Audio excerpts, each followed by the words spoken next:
I move slowly through the open landscape of Madagascar, documenting the terrain and recording species behavior as part of my field research. The air is heavy, the vegetation sparse, and every sound carries far across the dry ground.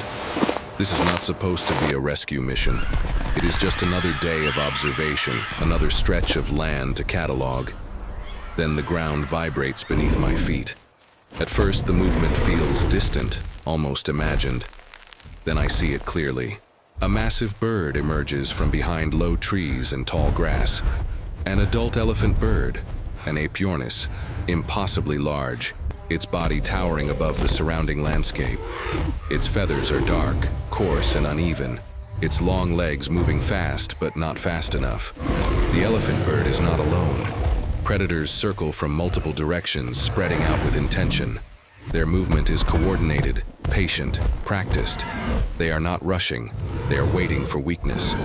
The elephant bird changes direction abruptly, its heavy body struggling to turn.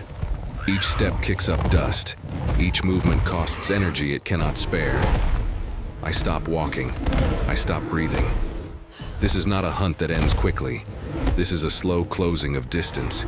The elephant bird lets out a deep, low call, not loud, but strained. Its posture lowers slightly, balance shifting as exhaustion becomes visible. I realize something is wrong. Not injured, but overwhelmed, outnumbered. If the predators succeed here, there will be no second chance. This species already stands at the edge of disappearance.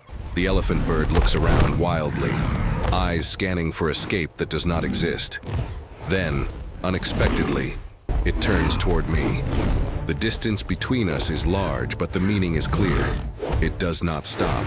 It does not attack. It simply keeps moving in my direction. I am no longer just observing. I am being pulled into the center of the situation. And if I do nothing, this moment will end exactly the way Extinction always does. The situation deteriorates faster than I can calculate. The predators adjust immediately when I step into the open. They do not retreat. They adapt. The elephant bird slows even more, massive chest heaving, legs shaking under exhaustion. Its size no longer protects it. It makes it a target. I realize the terrain is working against us. Open ground offers no cover. Low vegetation provides no barrier. The predators split again, two closing from the left, others widening to the right. They are testing reactions, probing for collapse. The elephant bird stumbles hard this time. Its body tilts dangerously before regaining balance. Dust explodes as its claws scrape the ground. My options shrink rapidly. I have no weapons, no vehicles, no immediate backup. I move again, waving my arms, shouting silently through motion, trying to disrupt the formation. The predators hesitate for a fraction of a second. Not fear, calculation. The elephant bird lets out another deep call, lower than before, strained by fatigue. Its wings spread briefly, not to fly, but to keep upright. Heat presses down relentlessly. Every second drains strength from the bird faster than the predators expend energy. One predator lunges forward suddenly, stopping just short, forcing the elephant bird to pivot again. The maneuver costs precious balance. I see it clearly now. This is no longer a chase. It is containment. If the bird falls, it does not get back up. If I misstep, I become another variable the predators exploit. Time is no longer measured in minutes. It is measured in movements. I position myself between the closest predator and the elephant bird, fully exposed, heart racing, mind locked. This is the narrowest margin I have ever stood in, and the escalation has only begun. I stop thinking and start moving. Standing still is no longer neutral. It is a decision to lose. I sprint sideways across the open ground, kicking up dust, deliberately drawing attention to myself. The predators react instantly, heads snapping in my direction. I make myself larger, louder through motion alone. Arms wide, body aggressive without contact. The formation breaks for the first time. The elephant bird seizes the moment, stumbling forward several heavy steps. Its legs shake violently, but it stays upright. A predator charges toward me instead, closing the distance fast. I hold my ground, stepping forward at the last second to force hesitation. The predator veers away, not confused, but recalculating. That hesitation is everything. I reposition again, constantly moving, never letting the predators settle into rhythm. The open terrain becomes a weapon instead of a trap. The elephant bird turns sharply and pushes toward a narrow line of low trees. Every step is slow, strained, desperate. Two predators attempt to cut it off. I intercept the angle, sprinting hard, placing myself directly in their path. My heart pounds violently. One misstep ends me. The predators stop short again, circling wider now, frustrated by unpredictability. They want certainty. I give them chaos. The elephant bird reaches partial cover, tall grass breaking the line of sight. Not safety, but possibility. I continue moving, never stopping, forcing the predators to track two variables instead of one. Their coordination weakens.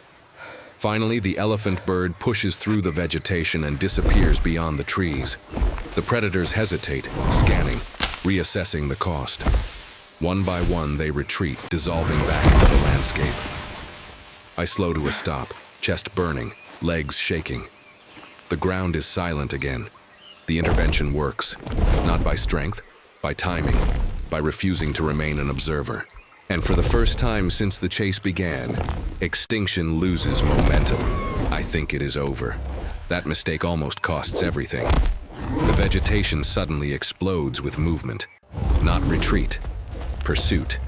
One remaining predator bursts from the tree line faster than expected, driven by hunger rather than strategy. It ignores me completely. The elephant bird freezes. That hesitation is lethal. Its massive body locks in place, legs stiff, balance compromised by exhaustion. If it turns too late, it falls. I react without planning. I sprint straight toward the predator, closing distance recklessly. The ground blurs beneath my feet. There is no second chance. I throw myself into the predator's path, forcing an abrupt stop through sheer proximity. No contact, only momentum breaking. The predator skids, recalculates, snarls silently through posture alone. The distance between us is terrifyingly small. Behind me, the elephant bird stumbles. One leg buckles.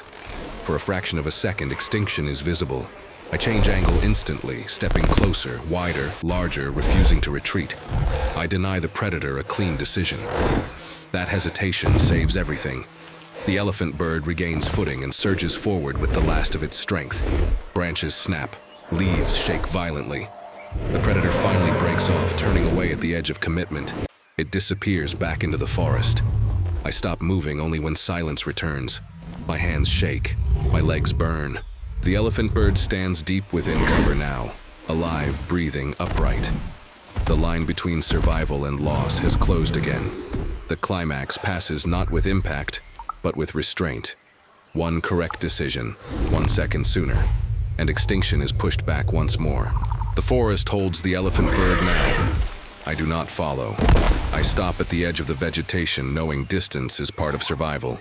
Through gaps in the leaves, I see the adult elephant bird moving deeper, its steps slower but steady, posture no longer defensive. Its breathing evens out. The tension drains from the air. The land feels different again. Sunlight breaks through the canopy, illuminating dust and feathers settling back into place. The elephant bird pauses once, then continues forward, choosing the forest without looking back. That choice matters. I remain still, allowing the silence to return fully. No pursuit, no panic, only life continuing. The massive shape fades into the vegetation until it is no longer visible. Not lost, protected. I lower my shoulders and finally let the moment end. The urgency is gone. What was seconds from extinction now moves beyond my reach, where it belongs. I turn away slowly, carrying nothing with me except the certainty that intervention mattered. Not domination, not control, presence, timing.